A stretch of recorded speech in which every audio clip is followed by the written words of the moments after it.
បាទមកគ្រឿងនេះគឺជា Toyota Fortuner Legender សេរីឆ្នាំ2022ហើយជាប្រភេទដំបូលខ្មៅតម្លៃត្រឹមតែ50000ជាងទេហើយសម្រាប់មកគ្រឿងនេះដែរគឺសក់លេខស្អាតសក់លេខ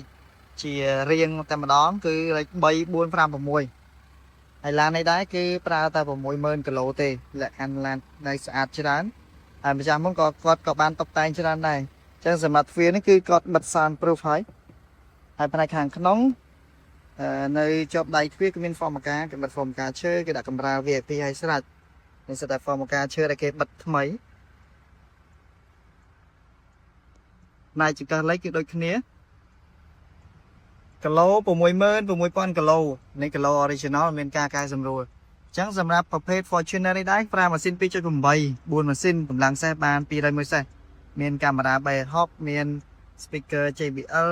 ហើយសម្រាប់កៅអីតកង់និងកៅអីអ្នកដំណើរនេះគឺមានជាខ្យល់ត្រជាក់អញ្ចឹងយើងអាចបើកខ្យល់ត្រជាក់បានហើយកញ្ចក់កាត់ចំណាំងផ្លាតងាយស្រួលក្នុងការបើកបោពេលយប់អត់ចាំងភ្នែកប្រភេទ Fortuner ដែរ100គីឡូស៊ីត្រឹមតែ7ទៅ8លីត្រម៉ាស៊ូតតែប៉ុណ្ណោះពន្ធផ្លូវមួយឆ្នាំ600,000ហើយប្រភេទ7កៅអីបងប្អូនដែលមានតម្រូវការឡើងខ្ពស់ប្រើម៉ាស៊ូតជិះចុះខេត្តញឹកញាប់អីគឺត្រូវមិន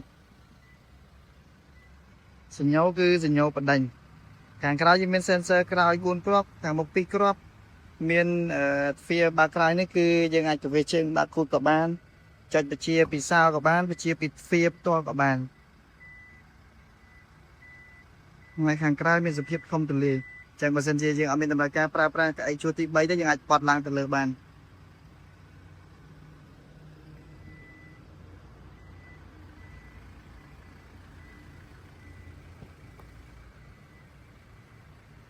ចឹងឥឡូវក្នុងស្តុកយើងមានចាប់ពីឆ្នាំ2022រហូតដល់ឆ្នាំ2025បងប្អូនដែលមានតម្រូវការទៅលើ Fortuner យើងមានជម្រើសច្រើនអាចជួយមកមើលផ្ទាល់បានទីតាំងនៅក្រុមហ៊ុន Toyota នៅផ្លូវ60ម៉ែត្រ